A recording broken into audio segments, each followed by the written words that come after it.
Hidden Heroes, Stories of Everyday Bravery. Part 1. The Silent Guardian. Every morning at 6 a.m. sharp, Mrs. Patel swept the steps of the apartment building. No one asked her to. She wasn't paid. In fact, she wasn't even on the maintenance staff.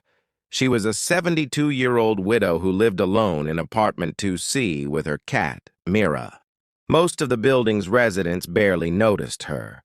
A few waved politely. Some assumed she was eccentric. What they didn't know was that she had once been a head nurse at the city hospital. For over 30 years, she'd cared for people on their worst days, holding hands through trauma, stitching wounds, comforting strangers. After retiring, she found the silence at home unbearable. Sweeping the stairs gave her a rhythm again, a purpose. But her bravery wasn't just in sweeping steps or surviving loneliness. One night, a fire alarm went off on the 3rd floor. While everyone scrambled outside, Mrs. Patel noticed the smoke coming from apartment 3B, home to a young mother, Sonia, and her newborn baby. Sonia hadn't come out. Without hesitation, Mrs. Patel rushed back into the smoke-filled hall. The firefighters hadn't arrived yet. She climbed the stairs, coughing, covering her nose with her scarf. She banged on the door of 3B and heard the baby crying. The door was locked. She took a heavy fire extinguisher from the wall and smashed it open. Inside, Sonia was unconscious on the floor. Mrs. Patel wrapped the baby in a blanket and carried her out, then came back for Sonia. By the time she reached the street, her lungs were burning. The firefighters arrived and praised her courage. The residents were shocked. "You could have died," someone said. Mrs. Patel just nodded. "But they would have died for sure." The next morning at 6 a.m., despite her injuries, she was back sweeping the steps. Part 2. The Invisible Volunteer. James Carter was a janitor at a downtown high school. Most students walked past him without a second glance. But James saw everything: the fights, the tears in the hallway, the kids hiding from bullies. One winter evening, he noticed a girl, Lily, sitting alone outside long after school had ended. Her jacket was thin, her shoes had holes. She was pretending to wait for someone, but James knew no one was coming.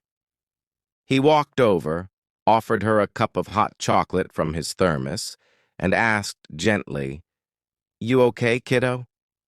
She hesitated, then nodded. "Just waiting." "Your ride coming?" She shrugged. "Maybe." Over time, James learned that Lily's mother had left, and her father drank too much.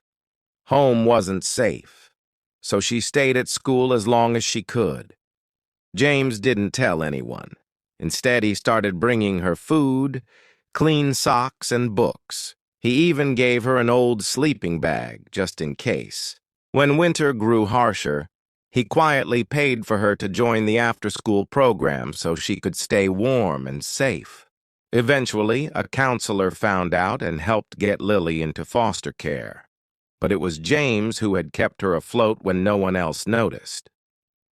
Years later, at graduation, Lily stood on the stage, valedictorian. She looked at the crowd, then directly at James, who stood at the back in his janitor's uniform. "You might not remember him," she said, "but this man saved my life." Part 3. The Bus Driver's Gift. Rosa Evans had driven bus route 27 for 15 years. Every morning, she greeted passengers with a cheery, "Good morning," even when no one responded. She knew the regulars: Mr. Dawson with his daily crossword, college kids in hoodies, elderly Mrs. White with her pink hat. Rosa had memorized who got off where, who liked the window seat, and who always forgot their umbrella. But one man in particular caught her attention. He was middle-aged, pale, and silent. always wore the same coat, never met her eyes. Something about him screamed, "Lost." For weeks, Rosa tried small talk, no reply, but she kept trying. One rainy day, the man didn't get off at his usual stop. Rosa noticed. "Sir, this is your stop." He didn't move. She pulled over, concerned. "You okay?" He finally looked up. Tears filled his eyes.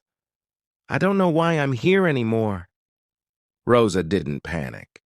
She turned off the engine, stood up, and sat beside him. "Then let's figure it out together," she said. They talked for an hour on that empty bus. He confessed he'd lost his job, his family, and his will to live. She listened. That day, Rosa gave him the number of a counselor, told him where to find help, and promised he wasn't invisible. Months later, he got back on the bus, cleaner, healthier. "You remembered me," he said. "Of course I did," Rosa smiled. "Everyone matters on my route." Part 4. The Cafe Owner's Fight. Mina Nguyen ran a small Vietnamese cafe in a rough part of town. Most thought she was just a kind woman who served hot pho and strong coffee. But Mina was more than that.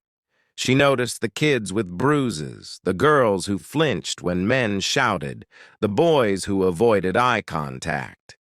One teen, Andre, caught her attention. He came in daily, ordered the cheapest thing on the menu, and stayed until closing. Mina let him, even when he couldn't pay. She found out he lived with his uncle, a violent man. The school had done nothing. So Mina did. She started an after-school poetry group at the cafe, quietly invited kids like Andre, gave them notebooks and a safe space. Over time, they wrote about pain, fear, and healing. Andre discovered a gift for words. One night, his uncle showed up drunk and tried to drag him out. Mina stood in front of the boy. "He stays," she said. "You can't stop me." "I can, and I will." She called the police, pressed charges, got Andre placed with a family who cared. Years later, Andre published his first book of poetry, dedicated to the woman who saw more than a broken boy. Part 5. The Boy in the Bridge. 12-year-old Carlos lived in a small town with a big river and one bridge. He walked across it daily to school, always watching the water rush below. One day he saw a man standing on the edge. Carlos stopped. "Hey, mister, that's not safe." The man didn't reply. His eyes were distant. Carlos dropped his backpack. "Want to talk?" Still nothing. So Carlos sat down nearby. "I failed my math test today," he said. "I feel stupid." The man glanced at him. "Why are you telling me that?" Carlos shrugged. "So you don't feel alone." Minutes passed. Finally, the man stepped back. He sat beside Carlos and cried. Carlos handed him a juice box from his lunch. Police arrived. Someone else had called. But they said later that it was Carlos who saved him. Carlos didn't understand. "I just didn't want him to feel like no one cared," he said. Epilogue. Bravery isn't always loud. We often picture heroes in capes or uniforms, but real courage often wears quiet faces.